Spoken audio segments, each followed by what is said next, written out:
Bienvenidos a esta nueva emisión de El Arca de la Cultura, un programa que los invita a levar anclas para dejar atrás la penumbra postmoderna y darnos a la aventura en la búsqueda de la verdad. Con mucha alegría hoy retomamos nuestro ciclo Charlas en Montsalvat, en el que compartimos diálogos con distintas figuras del ámbito del arte y del pensamiento, y en el que iremos abordando diversos temas que tendrán al arte, la tradición y lo sagrado como ejes principales. Y si esta vibrante tríada será núcleo de nuestras charlas, el desafío a los dogmas postmodernos será casi un imperativo. En nuestro programa de hoy tenemos el gusto de recibir a nuestro primer invitado de la presente temporada del ciclo, un invitado que es para nosotros un verdadero honor de recibir. Se trata de el padre Antonio Gómez Mir. Bienvenido, padre. Muchas gracias por concedernos su tiempo. Es un gusto realmente muy grande recibirlo en el programa. Buenas tardes, Ramiro. Aquí desde Barcelona, España. Muchas gracias, padre, por recibirnos. El padre Antonio Gómez Mir es sacerdote español, párroco de San Jordi de Vallcarca, en Barcelona, y licenciado en teología, muy reconocido por su vigorosa defensa de la auténtica fe católica frente a las agendas ideológicas de la posmodernidad. Lidera un magnífico apostolado bajo el nombre de Palestra Ascética y conduce su canal de YouTube Stat Crux, dedicado a la formación espiritual, la ascesis mística, la educación en la virtud del varón y también al estudio de la masonería, el gnosticismo y el ocultismo, entre otros temas de sumo interés. El eje temático que hoy nos proponemos abordar es la necesidad imperiosa de restaurar la virilidad cristiana, la masculinidad virtuosa en un tiempo en el que es impostergable dar el buen combate frente al desvarío posmoderno. Padre Antonio, hace algunos meses la editorial Homo Legends publicó un libro de su autoría que considero indispensable para los tiempos que tocan. Se titula Nosotros. Le propongo, padre, para comenzar nuestra charla, que pueda comentarnos acerca del origen de este libro y poder conocer sobre cuáles son sus principales ejes argumentativos. Pues sí, Ramiro, este libro tiene su origen, pues en definitiva, en la labor pastoral que realiza un sacerdote en su parroquia, ¿no? Porque ante una realidad que he constatado en los últimos años, que era el retorno a la fe de bastantes hombres de mediana edad, ¿no? Jóvenes y no tan jóvenes, pero o que bien se habían alejado de la fe católica, o bien no la habían conocido, porque incluso muchos de ellos no habían recibido ni siquiera el sacramento del bautismo.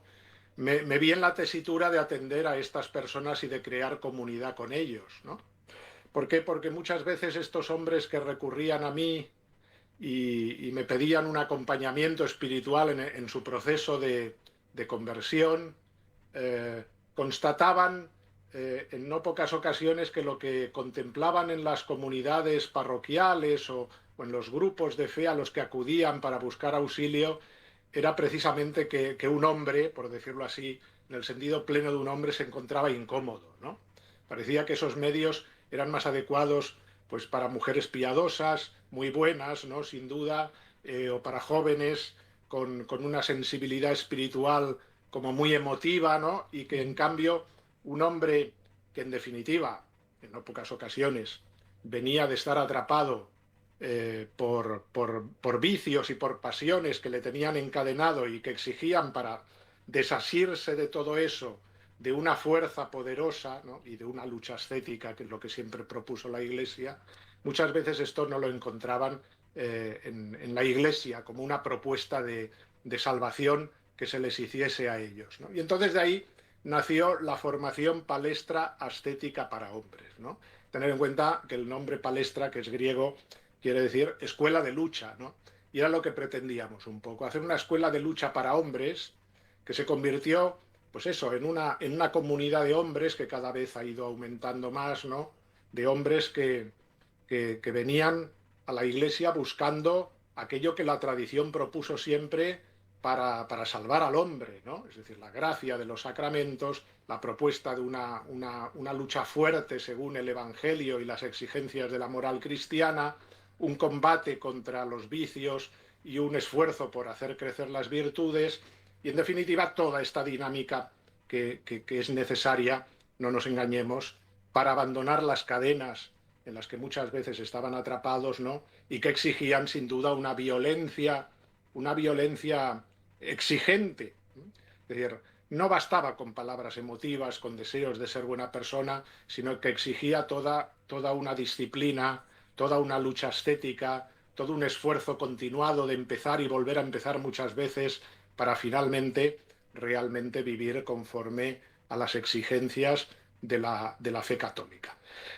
Empezó así las charlas de formación que pretendían esto, hablar de lucha ascética y de ayudar a estas personas a salir de donde estaban y a cambiar sus vidas de verdad con la ayuda de la gracia. Esas comunidades empezaron a crear pues ámbitos pues eso, de comunidad, porque también estos hombres muchas veces hacían actividades juntos, salían de excursión, comían juntos o hacían entrenamiento, ¿no? De diferentes disciplinas deportivas, de lucha, etcétera, que es algo que al hombre también de alguna manera le ayuda mucho, ¿no? A crear comunidad con otros hombres. Y así se creó esta comunidad. Y de ahí, finalmente, salió pues también la idea de poner toda esta formación en el canal que tú anunciabas, StatCrux, en YouTube, ¿no? Un poco para que llegase a mucha otra gente. Y de ahí salió, en efecto, la idea, la propuesta que me hicieron algunas personas de que se convirtiese en un texto impreso, porque mucha gente quería tenerlo escrito y quería de alguna manera trabajarlo con más tranquilidad, pudiendo subrayar, pudiendo incidir en temas concretos, ¿no? Y en ideas que pudiesen ayudarles en este esfuerzo, en este combate, en esta lucha ascética. Sí, realmente yo he visto imágenes también de las actividades que desarrollan allí y además incluso ciclos de charlas que son realmente interesantísimos. Y también hago hincapié en esta idea de rescatar un poco a nuestra fe de ese emotivismo sentimentalista que a veces aleja en gran medida también al hombre, ¿no? Necesitado como está de una dimensión ascética, de una disciplina espiritual mucho más rigurosa, porque además el hombre lo busca también eso, ¿no? Es algo que creo que es propiamente, que hace a la virilidad realmente, ¿no? Yo quiero hacer un breve repaso por algunos de los títulos del índice del libro que son realmente estupendos, ¿no? Son títulos como Masculinidad y Virtud, La vida es milicia, Héroes y Santos, arquetipos para educar, Espíritu templario, Guerra Santa, Violencia y Combate Cristiano. Yo realmente debo decir que me reconforta profundamente el solo hecho de leer títulos que están, si se quieren, las antípodas de ese cristianismo blando y edulcorado que tantas veces hoy predomina, ¿no? En todos estos títulos hay una llamada a dar el buen combate, ¿no? Algo sobre lo que hablaremos un poco más adelante. Ahora quería, padre, conocer su mirada acerca de un tema que me interesa mucho y creo que también a todos aquellos que siguen nuestro programa, nuestro canal en YouTube, que es esta idea del hombre arraigado a la tradición, el hombre arraigado en la tradición. Un hombre que hoy no se deja domesticar por el sistema ni por el modernismo imperante dentro de la propia iglesia, es sin duda signo de contradicción, ¿no? ¿Por qué el hombre de la tradición es hoy, si se quiere, tan disruptivo para el sistema dominante? Bien, porque un hombre que está arraigado en una tradición es un hombre difícilmente sobornable, ¿no? Difícilmente manejable, ¿no? Podríamos decir. Esta sociedad nuestra que de alguna manera le da al hombre, por decirlo así, aquello que no va más allá de lo puramente inmanente para satisfacer su vida, ¿no? Crea en ese hombre unas dependencias tales de pulsiones y de estímulos pues muy bajos, que hace que ese hombre sea fácilmente utilizable para los fines a veces inconfesables, ¿no?, de aquellos que dominan, ¿no? Pues bien, un hombre que no se deja llevar por los vientos de las modas, de la publicidad, un hombre que está fundamentado, aquí podríamos decir el Evangelio sobre roca, ¿no? Es decir, como Jesús nos dice, es un hombre que cuando vengan las tempestades, que vendrán, porque vienen siempre en la vida, ¿no? Cuando vengan las dificultades, es un hombre que si está edificado sobre roca se va a mantener firme y va a mantener firme su criterio en medio de 1000 opiniones diferentes, ¿no? Es un hombre que está enraizado en la roca. Para el cristiano la roca es Cristo y para el cristiano Cristo es la verdad, esa verdad con mayúscula, ¿no?, en la que creemos los cristianos y que es Jesucristo. Por lo tanto, esa verdad es inconmovible, es algo que tenemos la certeza de que aunque el mundo dé vueltas, ¿no?, eso sigue firme, ¿no? Stat crux dum volvitur orbis, ¿no?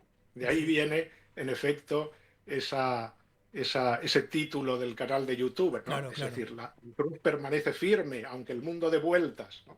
El hombre de la tradición es el hombre cristiano, en definitiva, para nosotros que somos pues de tradición cristiana, la tradición es esta, ¿no? Evidentemente la tradición católica, aquella que hemos recibido de nuestros padres y de nuestros antepasados, que es la fe que vivieron los santos y los mártires, ¿no? La fe de los apóstoles. Tenemos la certeza de haber recibido esta verdad que de alguna manera nos configura, y en la cual nosotros estamos enraizados, ¿no? Es nuestra memoria, es nuestro recuerdo. Entonces, esto ilumina toda nuestra vida, ¿no? En definitiva es esto, ¿no? Yo diría que precisamente es la tradición, y para nosotros la palabra tradición es importante, porque para la fe cristiana la revelación es esto, la revelación está, sí, en la Sagrada Escritura, pero también en la tradición, Claro. ¿no? En esa tradición, en ese tradere, que de alguna manera viene a configurar nuestra forma de pensar, de sentir, de vivir, en definitiva, y que es para nosotros un tesoro, ¿no? Entonces, este hombre es muy incómodo para la sociedad posmoderna en la cual se pretende un hombre líquido, ¿no?, como decía Zygmunt Bauman, ¿no? Es decir, un hombre que hoy tiene una idea, mañana tiene otra, y que cambia conforme a las modas y a la publicidad y a las conveniencias y a los deseos de la sociedad. Ese hombre, evidentemente, es un hombre frágil, un hombre débil, sobre el cual no se puede edificar nada. El hombre de la tradición es un hombre que de alguna manera da unas seguridades no solo para él mismo, sino también para su familia, ¿no? Es aquel hombre sobre el cual puede empezar a fundamentarse una familia y una sociedad, ¿eh? De lo contrario, es muy difícil, ¿no?, mantener de alguna manera la resistencia a los presupuestos disolventes de la modernidad y no digamos ya de la posmodernidad. Por eso es tan necesario recuperar esa tradición, ¿no?, y transmitirla a los hombres. Es muy curioso esto, porque cuando decía yo esto de los hombres que venían pues a buscar un poco precisamente esto, ¿no?, que llamaban a la puerta de la iglesia pidiendo eso, ¿no?, es decir, aquello que habían vivido los santos, los héroes, los guerreros cristianos, ¿no?, lo que había hecho que cientos y miles de monjes se encerrasen para dar la vida y construyesen la Europa cristiana, ¿no? Que miles de misioneros hubiesen dado la vida por transmitir la fe, que los mártires hubiesen entregado su sangre. Bueno, pues esto que ellos pedían no lo encontraban a veces en la iglesia. Es terrible. Es la iglesia que es la garante de esta tradición. Muchas veces, yo digo, ha cogido este tesoro que tiene y se lo ha guardado en la trastienda, ¿no? Así es. Y no lo entrega a los hombres que lo desean tanto y que lo anhelan tanto. Y le venden muchas veces un producto, podríamos decir, deteriorado, ¿no? Descafeinado de alguna manera, que de ninguna manera puede dar sentido a su vida. Tenemos un tesoro, tenemos la tradición católica, hay que guardarla con celo, pero hay que transmitirla con generosidad a las nuevas generaciones, ¿no? Pues esto es decir, esto es lo que pedían muchas veces estos hombres, en definitiva, y los que algunos de ellos se admiraban de decir, padre, esto no nos lo han enseñado en otro sitio. ¿Cómo puede ser que esto no nos lo hayan enseñado, a lo mejor a muchos de nosotros desde pequeños, incluso en el seno de la iglesia, ¿no?, en nuestras catequesis? donde muchas veces no se nos ha dado una formación fuerte en la fe, ¿no? Una certeza de verdades reveladas, ¿no? O, una, o un estilo de vida fundamentado en la roca de la verdad, ¿no? Pues esto muchas veces se nos ha hurtado incluso a nosotros católicos, ¿no? E incluso, digo, a los sacerdotes que hemos recibido en no pocas ocasiones una formación en la cual ya de alguna manera estos presupuestos parece que incomodaban ante las propuestas de la modernidad, ¿no? Así es. Sí, incluso el hecho de descubrir para muchos la misa tradicional, por ejemplo, es verdaderamente algo increíble porque da la sensación de que hay un tesoro que se nos ha estado ocultando durante muchísimo tiempo y que es de una elevación, una profundidad, una fortaleza, o comunica una fortaleza, eleva la condición del corazón humano de una manera sublime, y ese tesoro está en gran medida oculto, ¿no? Yo recuerdo cuando era un niño, yo soy músico y siempre he sido desde niño muy amante de la música de Wagner, y Wagner, bueno, nuestro ciclo se llama Charlas en Montsalvat porque hace referencia al famoso Castillo del Santo Grial de la ópera Parsifal, la última gran obra de Wagner. Y claro, yo escuchaba esa música, ese primer acto con ese coro templario, ¿no? Con esas voces viriles, heroicas, y que estaban rodeando al Santo Grial en una celebración eucarística.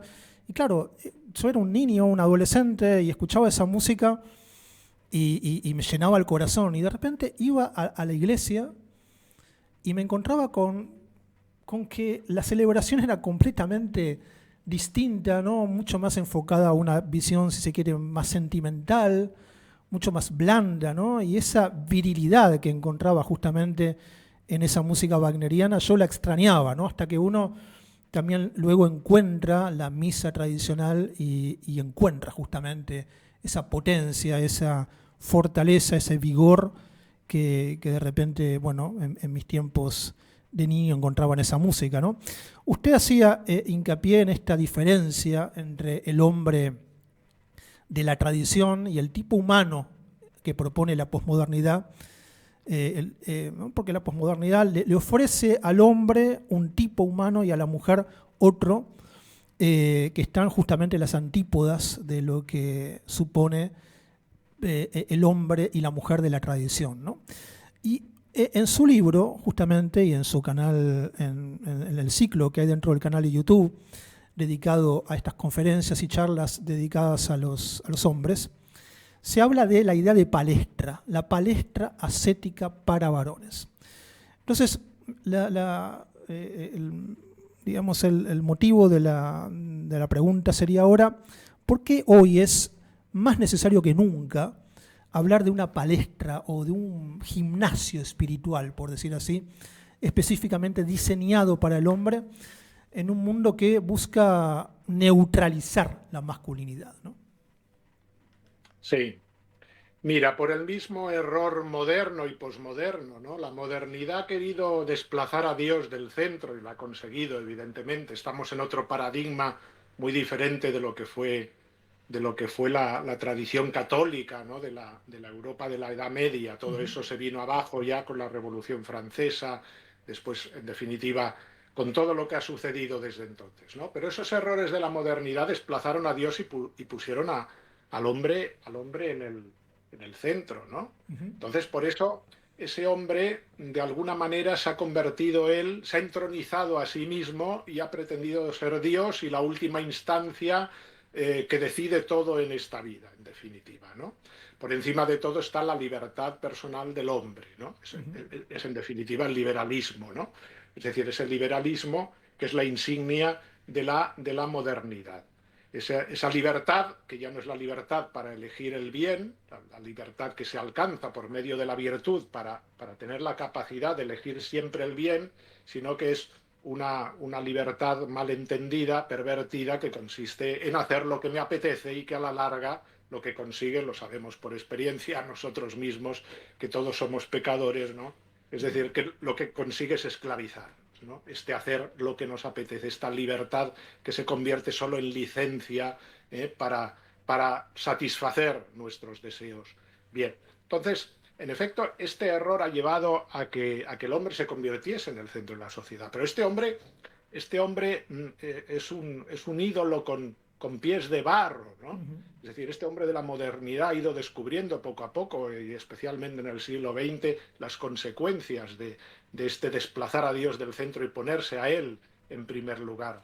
Ya la Primera Guerra Mundial, la Gran Guerra, fue un golpe fuerte, ¿no? Que hizo ver que realmente la humanidad de alguna manera se hundía cuando de alguna manera los hombres perdían de vista el plano del creador sobre cuál era el propósito de la creación, ¿no? Ese hombre es capaz de autodestruirse incluso. Hubo este miedo, ¿no? Entonces, esta realidad indicó en efecto que este hombre es un ser frágil, débil. Y esto es ya la posmodernidad, la constatación de alguna manera de ese fracaso de la modernidad, ¿no? Ujú.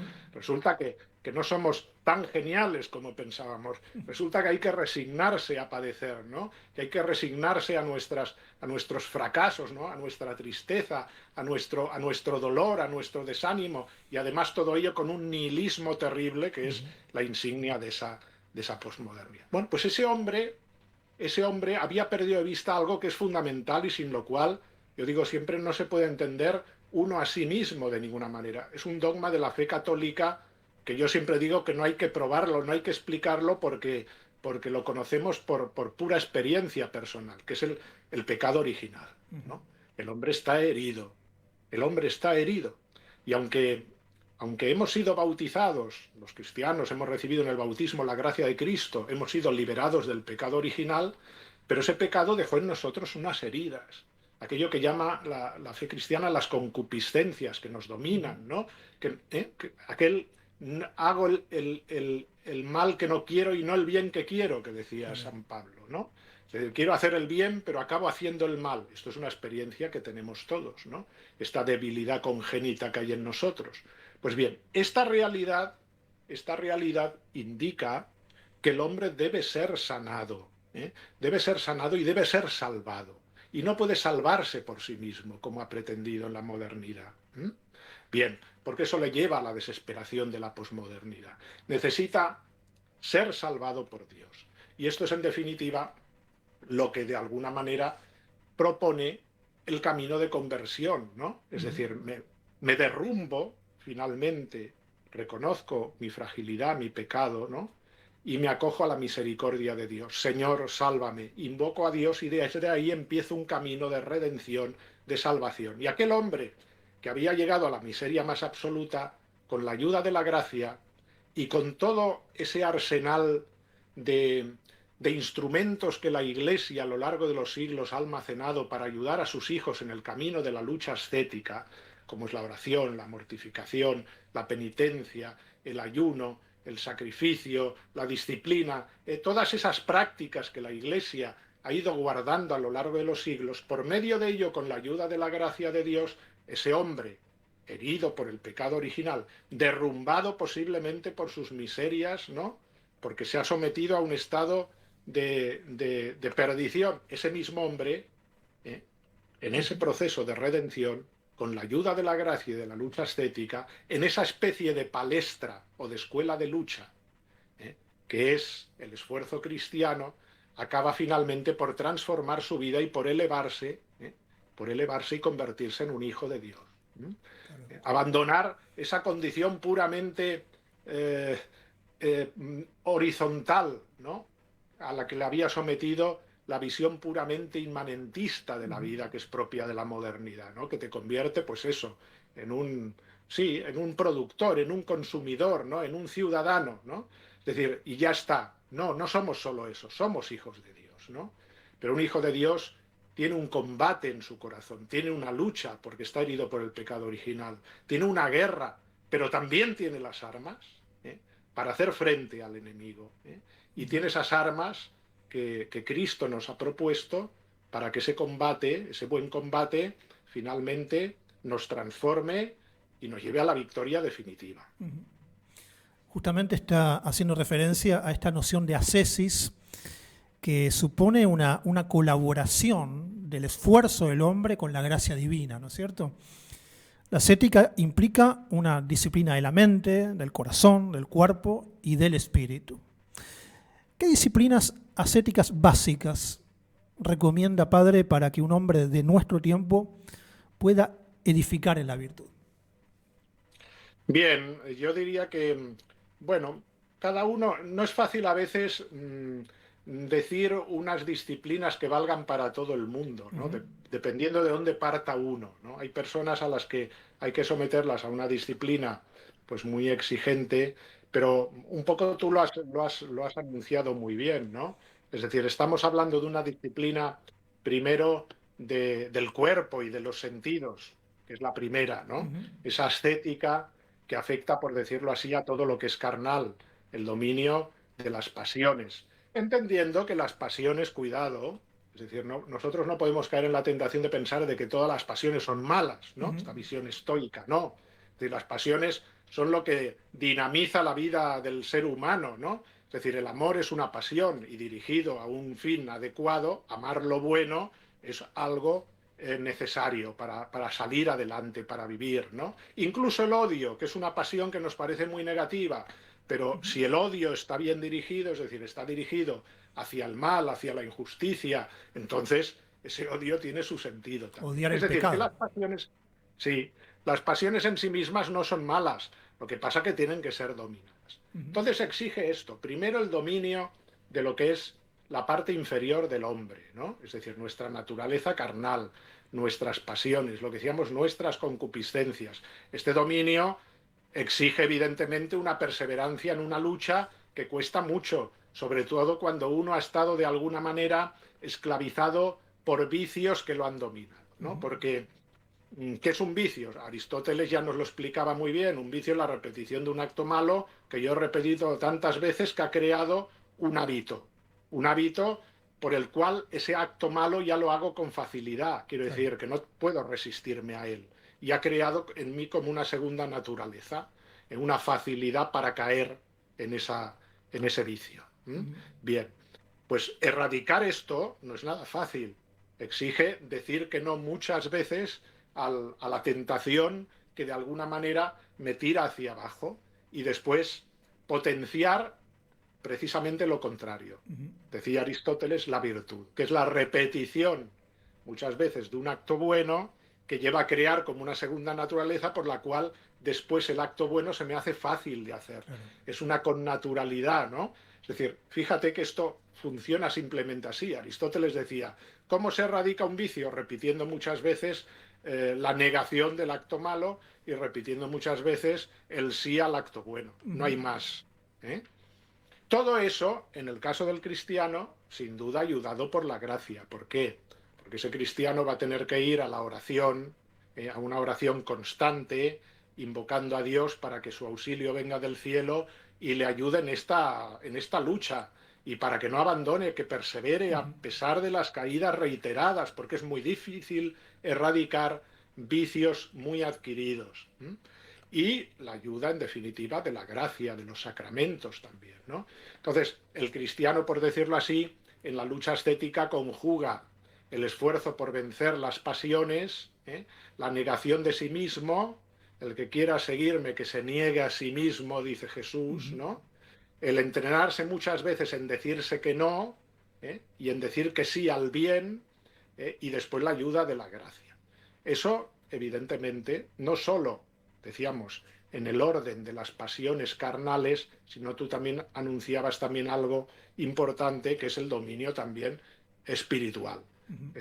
Y ahí el campo de los pensamientos, de los juicios, de los deseos, porque realmente el hombre moderno es un hombre que está muy turbado en todo lo que es su inteligencia, ¿no? Ujú. Su mente está llena de una polución de ruido exterior, ¿no? Claro. De seducciones, de estímulos, de cosas que de alguna manera le embrutecen y le impiden ser dueño de sí mismo y en cambio es esclavo, pues eso, de sus pensamientos, de sus deseos, ¿no? Ujú. Y de muchas cosas. Pues ese hombre evidentemente ha de entrenarse en esto, porque hemos sido entrenados en todo lo contrario, en acceder a todo lo que venga y en dejar campo abierto en nuestra mente y en nuestra inteligencia cualquier consideración, por aberrante y loca que sea, y eso ha creado en nosotros una contaminación y una falta de silencio y de paz interior que debe ser combatida y debe ser de alguna manera transformada. Es interesantísimo. Ahora, en esta segunda parte del programa, vamos a ir desmenuzando algunos de estos temas. Hablábamos recién hacía mención padre, de lo referido a la concupiscencia, las pasiones, especialmente en este tiempo tan dominado por los pecados de la carne también. Yo siempre digo que ha habido varias revoluciones anticristianas a lo largo de la historia, pero creo que una de las más letales ha sido y es la revolución sexual. Hoy vemos más claro que nunca cómo la revolución sexual pulverizó la dignidad humana, destruyendo el pudor, la modestia, la templanza, el señorío de sí. Es evidente que sigue siendo un instrumento de ingeniería social y de control, ¿no? Una sociedad sometida al arbitrio de sus pasiones y diría sus pulsiones es, como usted lo decía anteriormente, muy fácil de domesticar, ¿no? Por eso, toda mujer que cultiva el pudor o todo hombre que es invulnerable a la sensualidad constituyen, si se quiere, una falla en el sistema, ya no son manejables, ¿no? Y ahí entra en vigor esta idea de fortaleza interior, ¿no? ¿En qué radica esa fortaleza tanto en la mujer como en el hombre de la tradición cristiana, que para este sistema es tan peligrosa, ¿no? ¿Y cómo cultivar esa fortaleza? Bueno, yo creo que hay que cultivar en dos frentes, ¿no? Es decir, ¿dónde están las potencias humanas? Principalmente en la inteligencia y en la voluntad, ¿no? Apuntábamos un poco el tema de la voluntad, sin duda, que es importante, ¿no? Es decir, el dominio de uno mismo que se alcanza por medio, pues eso, de esa disciplina, esa lucha ascética, esa negación de uno mismo. Esto que decíamos, yo lo propongo también mucho esto en el libro, ¿no? Dame un acto y te daré una virtud. Es decir, un primer acto en contra de lo que me pide, pues mi pasión desordenada, un primer acto que contradice eso ya es el primer paso de la liberación, ¿no? Y este primer acto es fundamental, y después vendrá otro y otro, ¿no? Dame un acto y te daré una virtud, ¿no? Dame una virtud y te daré una voluntad, ¿eh? Dame una voluntad y te daré un camino, dame un camino y te daré el cielo, ¿no?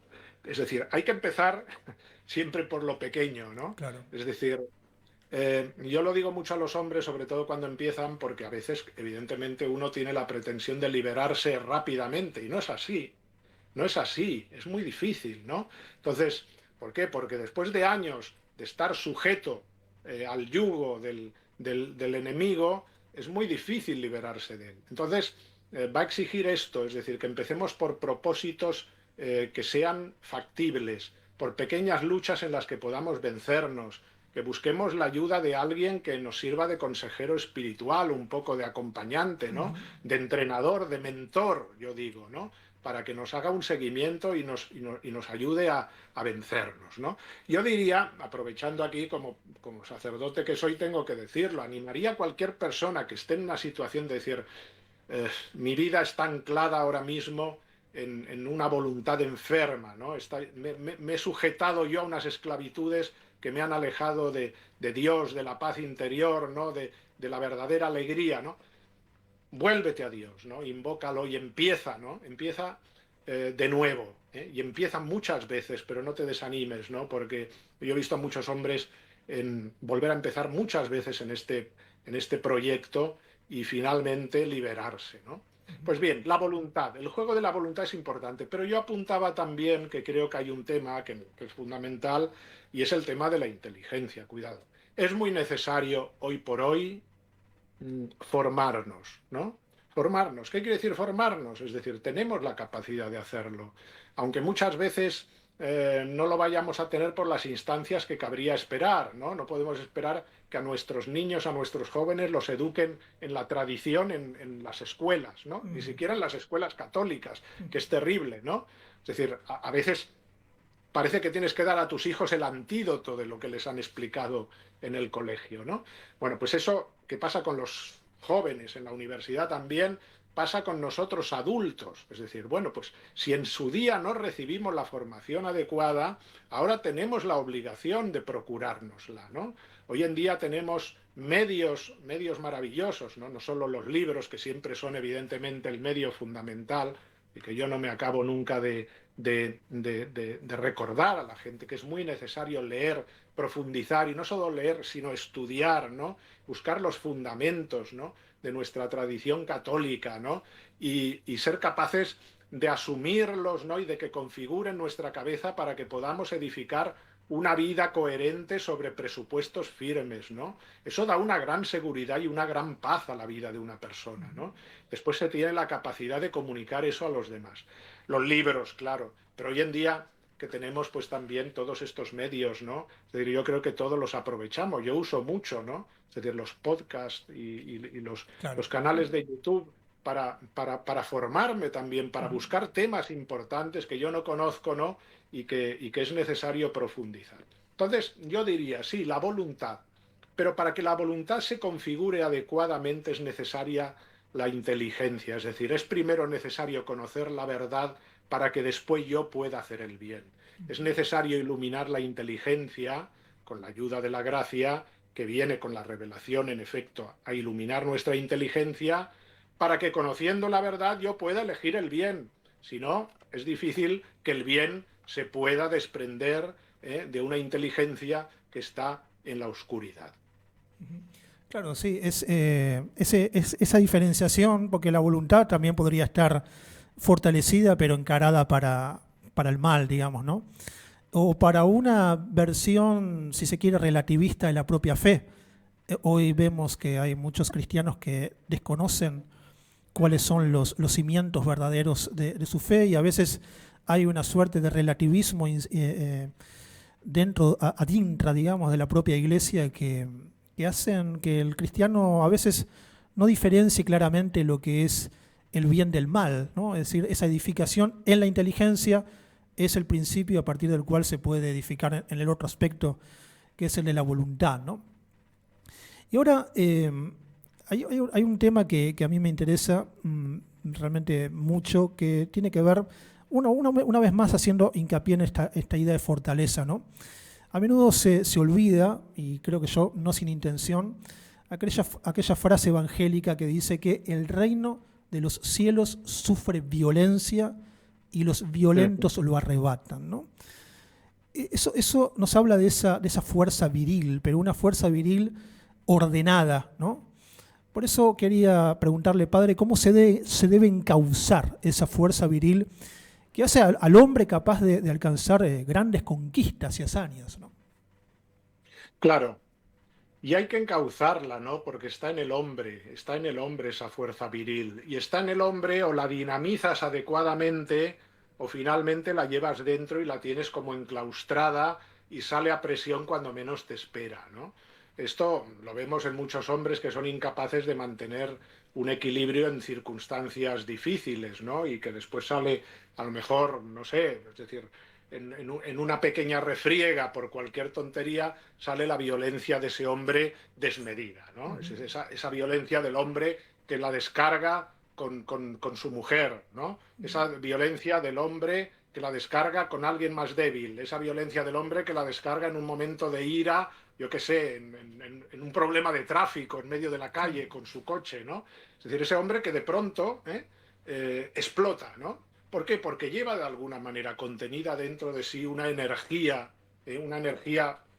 fuerte que tiene que ser canalizada, ¿no? Que tiene que ser canalizada, pues no solo en el ejercicio físico, que es una cosa evidentemente buena y en el caso del hombre muy necesaria, sino sobre todo en la lucha ascética, ¿no? En el combate decidido contra el mal. Es decir, un hombre que está en un estado de continua tolerancia con todo, es decir, al que se le ha enseñado que ha de tolerar todo y que ha de sonreír benévolamente ante las aberraciones más terribles, ese hombre es un hombre contenido en todos los sentidos, ¿no? Una persona a la que le hemos dicho, has de ser buena persona, siéntate ahí, estate quietecito y no nos molestes, ¿no? Claro, domesticado. Sí, domesticado, en efecto, sí. Esto es lo que pretende nuestra sociedad con el hombre, ¿no? Es decir, eso lo vemos en los niños también. Es decir, no es lo mismo un niño que una niña. Tú ves que los niños necesitan una actividad física, que las niñas muchas veces que tienen más capacidad de socialización, ¿no? De otras actividades, pues no tienen. El niño tiene que dar botes y tiene que jugar y tiene que luchar y tiene que correr y saltar por la montaña y hacerse daño. Y esto es necesario, es así. Y hoy en día a los niños se les intenta educar a niños y niñas de la misma manera, ¿no? Y no es posible. Es decir, el hombre tiene de alguna manera dentro de sí una fuerza, es decir, un furor, eso que digo yo en el libro, ¿no? Y que, y que he leído yo en otros autores, ¿no? Es decir, el león enjaulado. ¿Eh? Es decir, no puedes tener a un león enjaulado. Hemos visto leones enjaulados en los circos y es una imagen muy triste, ¿no? Porque es un animal que ha perdido, por decirlo así, toda su esencia, ¿eh? Y se ha convertido, pues eso, en un muñeco de feria, ¿no? Que sirve pues para el divertimento de los demás. Bueno, pues con el hombre nos puede pasar lo mismo, no ser un hombre enjaulado, un hombre al que se le hacen propuestas inanes, ¿no? Propuestas que no van más allá de sus deseos más bajos.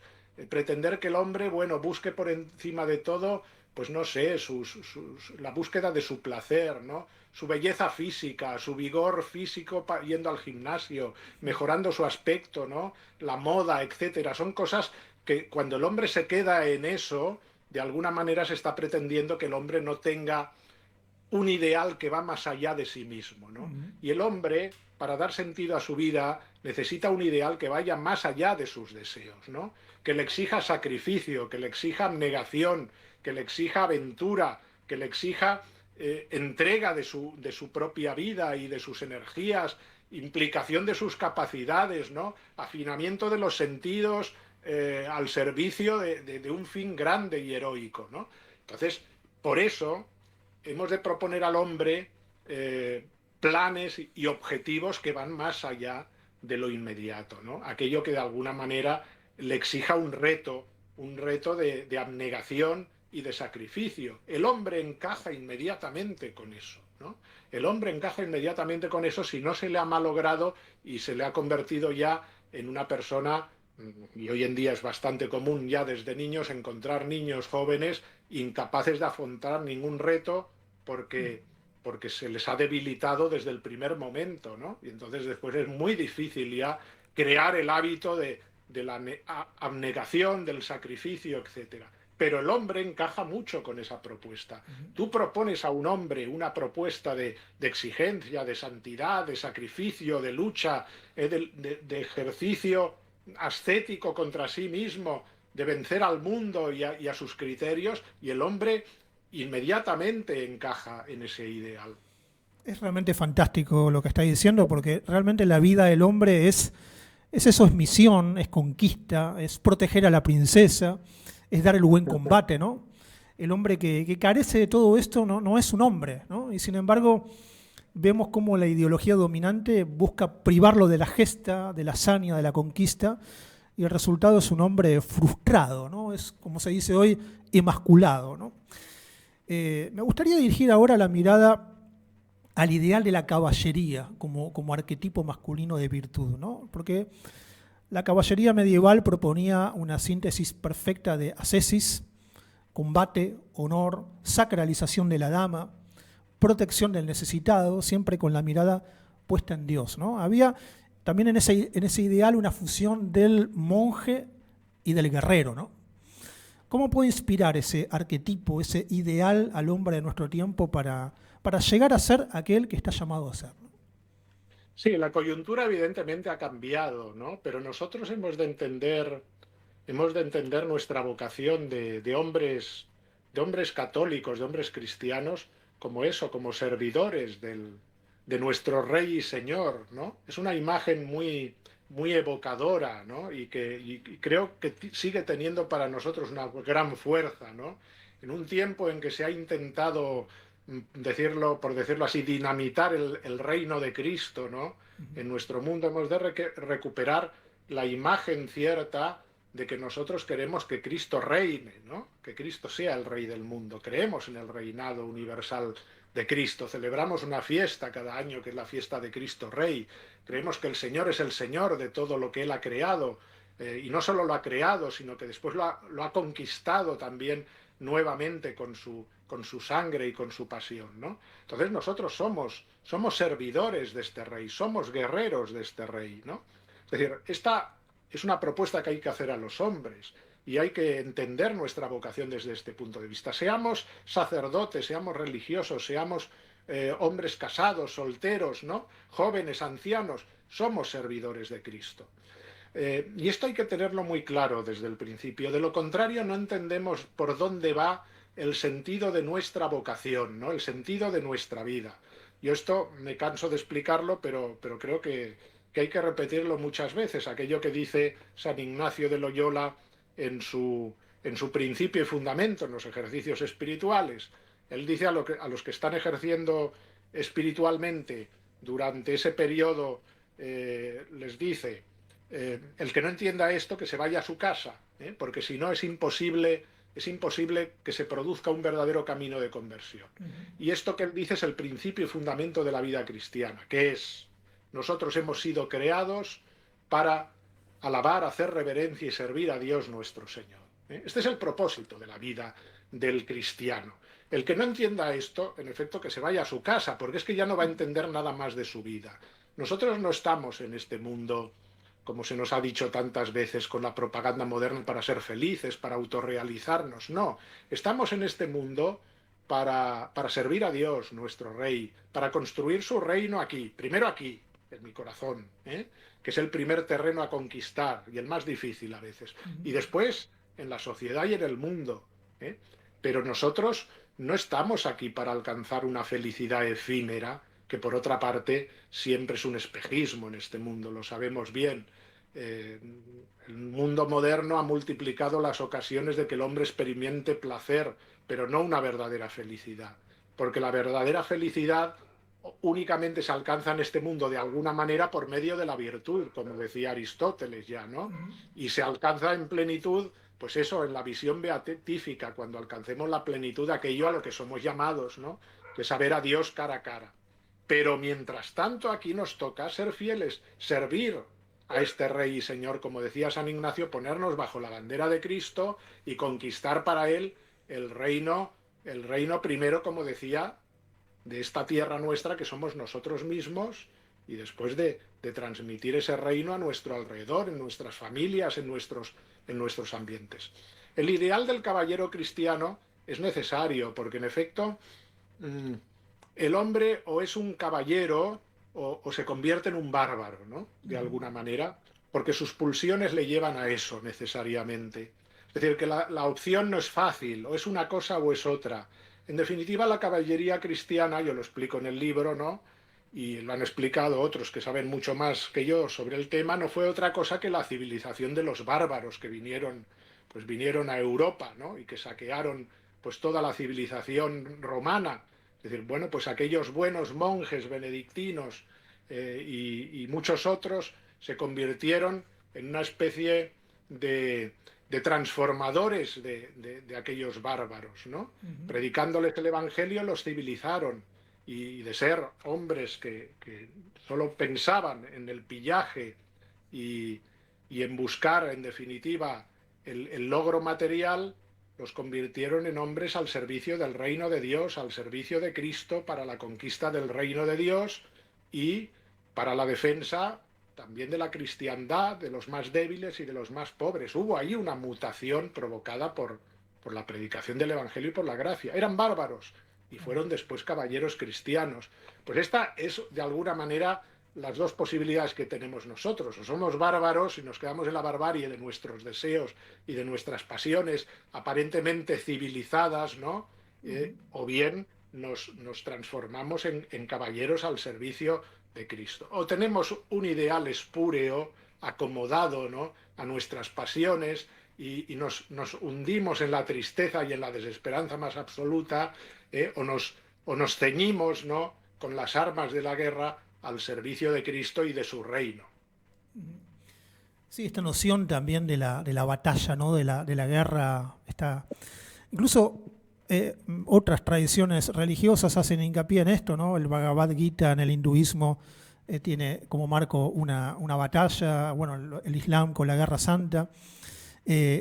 También el cristiano tiene que recuperar esta idea de guerra, de batalla, hacia adentro ante todo, porque como bien dice San Pablo, nuestra batalla no es contra sangre y carne, sino contra principados y potestades, pero también hacia afuera, ¿no? Hay un doble escenario de batalla, ¿no? Uno, el interior, el puramente interior, y otro, el ámbito social y civil, si se quiere, ¿no? Pero me gustaría ahora volver a los aspectos prácticos de la vida ascética y quisiera abordar ahora uno que es parte central de lo que yo llamaría la disciplina de la mente, como es la atención, ¿no? Hoy vemos cómo el sistema busca tejer redes permanentemente para secuestrar a la atención, como si indujera a un estado de hipnosis colectiva, ¿no? A través de las pantallas, los algoritmos, las noticias, la moda, las tendencias. El hombre que recupera la soberanía de su atención no se deja fagocitar por el sistema, no se deja masificar. El ejercicio de la atención es entonces vital para la vida espiritual. ¿Cómo educar a la atención en un mundo plagado de estímulos que constantemente dispersan a la mente? Bien, pues sobre todo evitando en primer lugar la invasión de estímulos, ¿no? Es decir, ahora que estamos en Cuaresma, una de las propuestas que muchas veces hacemos, ¿no? Cuando hablamos del ayuno, no solo el ayuno entendido en el sentido de pues prescindir un día de comida o de algunos alimentos que son más seductores o de hacer una alimentación más sana, más equilibrada. No, no solo eso, ¿no? El ayuno se puede llevar a muchos campos y uno de los campos principalmente es el de los estímulos exteriores que continuamente están distrayéndonos de lo que es esencial, de lo que es verdadero. Se ha conseguido que el hombre, por decirlo así, esté distraído principalmente, ¿no? Es decir, tenga su capacidad puesta precisamente en pequeñas cosas, en cosas inanes, ¿no? Eso que hacemos cuando cogemos el celular, el móvil, ¿no? Y nos dedicamos a dejarnos llevar por pequeños estímulos y una persona puede estar ahí pues haciendo scroll durante 20, 10 minutos, media hora, una hora y las personas te confiesan, ¿no? Esto, es decir, estoy fagocitado, ¿no? por este deseo de pequeñas novedades ridículas, ¿no? Es decir, que no pueden llenarme de ninguna manera, pero que por un momento me seducen. Bueno, pues esto yo creo que es una cosa que hay que mortificar y hay que entrenarse en esto, ¿no? Esto que decíamos, la lucha estética, una de las primeras cosas hoy en día es dominar, antes se nos decía dominar los sentidos. Antes dominar los sentidos quería decir sobre todo dominar, pues eso, la vista principalmente, por donde entraban tantos estímulos, pero la vista en un estado natural pues era simplemente lo que encontrabas pues por la calle, pero hoy en día se han multiplicado los canales por los cuales la invasión se hace tremenda, terrible, invasora y muy destructora, ¿no? Muy destructora de lo que tú decías, la capacidad de atención. Algo que después, evidentemente, se manifiesta en la incapacidad de concentración, yo que sé, para el estudio, lo que decíamos antes, ¿no? Para la lectura, el poder entender conceptos abstractos. Es muy difícil hoy en día. Te das cuenta mucho que los jóvenes les cuesta mucho entender conceptos abstractos, ¿no? Porque no han sido entrenados en ello de ninguna manera. Y en definitiva, para todo lo que suponga atención, no digamos la oración, ¿no? Claro. Es decir, hoy en día las personas tienen una capacidad muy limitada de hacer silencio. Más aún, el silencio les asusta, ¿no? La soledad les incomoda mucho, ¿no? Cuando siempre fue el silencio y la soledad el lugar donde se forjaban las grandes almas, el lugar, por decirlo así, donde tanto el asceta como el místico encontraban pues su campo de lucha. Entonces, esto es tremendo porque creo que sí que hay que dar un toque de atención a la gente para que empiece realmente una lucha decidida por ser dueño de sí mismo. Lo que decíamos antes, la mortificación y el dominio no solo de las pasiones carnales, sino también el dominio del espíritu, es decir, que sea el espíritu el que manda en nosotros y que no sea pues solo el pensamiento. Los pensamientos no somos nosotros, mis pensamientos no soy yo. Mis pensamientos vienen de muchos sitios, vienen a veces de mi carne, de mis pasiones desordenadas, vienen a veces del mundo que me hace propuestas sorprendentes con la publicidad, con las modas, viene a veces pues del mismo Satanás que quiere quitarnos la paz y llenarnos de turbación, de miedo, ¿no? De tristeza. Bien, entonces uno ha de tener la capacidad de saber que sus pensamientos deben ser moderados, que uno ha de tener la capacidad de discernir entre un pensamiento, un deseo, un sentimiento bueno y potenciarlo, alimentarlo, y un pensamiento, deseo malo, y eliminarlo.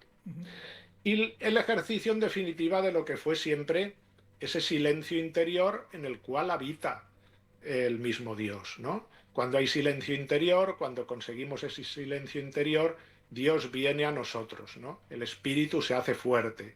De lo contrario, cuando lo que dominan son los pensamientos y los deseos, es como si tuviésemos un templo pagano edificado dentro de nuestra inteligencia y elevado a nosotros mismos, ¿no?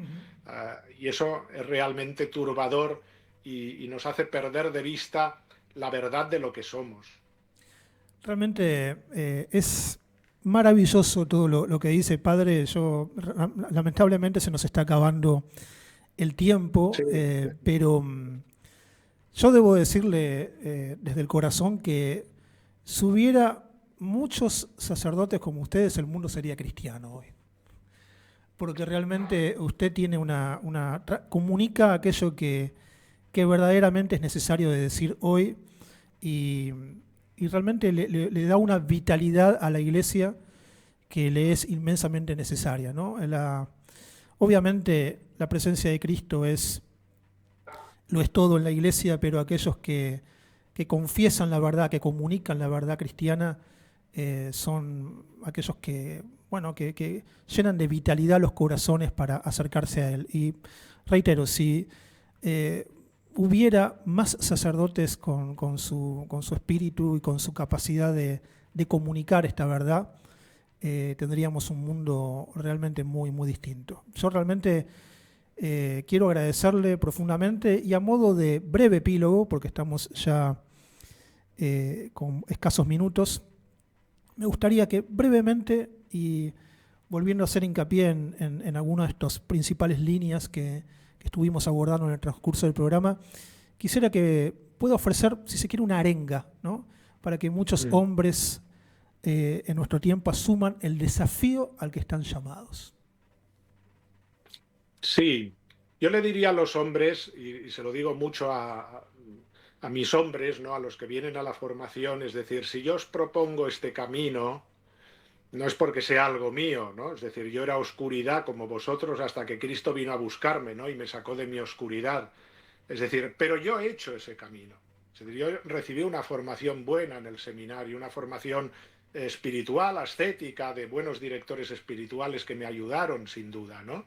Y he procurado tenerlos a lo largo de mi vida. ¿Qué quiero decir con esto? Que si de alguna manera yo propongo esto es porque yo lo he vivido también, yo he salido también de la oscuridad, yo he hecho ese camino de conversión, yo he tenido que luchar contra mis pasiones, estoy todavía en ese combate, es decir, como todos nosotros. Entonces, es decir, no somos diferentes unos de otros, ¿no? Todos estamos enredados en los mismos combates, pasiones, es decir, que nadie se asuste, ¿no? De ver que ha sido dominado o ha sido vencido o crea que ya no hay esperanza, ¿no? Es decir, que tenga la certeza, en primer lugar, de que aunque es débil, puede ser fuerte si se agarra a la mano de Cristo, ¿no? Aquello que decía San Pablo, cuando soy débil entonces soy fuerte, ¿no? Es decir, bueno, pues es esto. Esto es la seguridad que tenemos nosotros. No estoy solo. Cristo ha venido a este mundo precisamente para eso, para sacarme a mí de la pobreza, ¿no? Para sacarme como al hijo pródigo que estaba ya abandonado comiendo las algarrobas de los cerdos, pues el Señor nos viene a poner en pie, nos viene a poner en marcha y por lo tanto que recobremos la esperanza sobre nosotros mismos. Nunca ha llegado uno tan abajo que no pueda ser liberado, que no pueda transformar su vida. Yo esto lo he visto muchas veces en personas que estaban muy alejadas, en muy mal estado, y veo verdaderos milagros de la gracia. Por lo tanto, que confiemos en la acción de Dios, que confiemos todavía en la luz que seguramente queda en el fondo de nuestro corazón, ese deseo que no se ha apagado del todo, ¿no? de transformar nuestra vida, ¿no? Y que la hagamos brillar, ¿no? Porque realmente hay un poder en nosotros que es necesario volver a descubrir. Realmente unas palabras maravillosas para ofrecer epílogo a este programa. Quiero agradecerle mucho, padre, y quiero también invitar a que puedan adquirir el libro Nosotros, Palestra Ascética para Varones, del padre Antonio Gómez Mir y editado por Homo Legends. Magnífico libro. Y también a seguir el canal de YouTube del padre, que pueden buscarlo con el nombre Stat Crux. Yo estoy suscripto al canal y les puedo asegurar que encontrarán allí contenidos sumamente valiosos y expuestos con la sabiduría y claridad que son propias del padre Antonio. En la descripción de este video voy a dejar los enlaces para que puedan encontrar el libro y el canal. Padre, le pido simplemente para cerrar nuestro programa algo más, que es una bendición para todos aquellos que nos están escuchando y también para nosotros aquí en la radio. Creo que sí. Benedicat vos omnipotens Deus, Pater, et Filius, et Spiritus Sanctus. Amén. Amén. Adiós, Ramiro. Una bendición grande para todos. Muchísimas gracias, padre. Quiero agradecerle. Realmente es un verdadero honor recibirlo en el programa y sé de sus muchas actividades. Por eso le quiero agradecer muy especialmente que se haya tomado este tiempo para compartir este diálogo. Ojalá sea el primero de otros encuentros que podamos compartir próximamente. Muchísimas gracias. Encantado. Y quiero agradecer también a nuestra operadora del programa de hoy, Micaela Martín. Muchas gracias, Micaela, por hacer posible hoy este programa desde la operación técnica. Y les agradezco de manera especial a ustedes, los oyentes, por abordar esta noche la cubierta de esta nave y así emprender juntos la travesía hacia el interior del propio corazón que cada semana propone el programa. Espero hayan disfrutado de la emisión de hoy de El Arca de la Cultura. Nos encontramos nuevamente el próximo martes a las 20 horas. Muy buenas noches.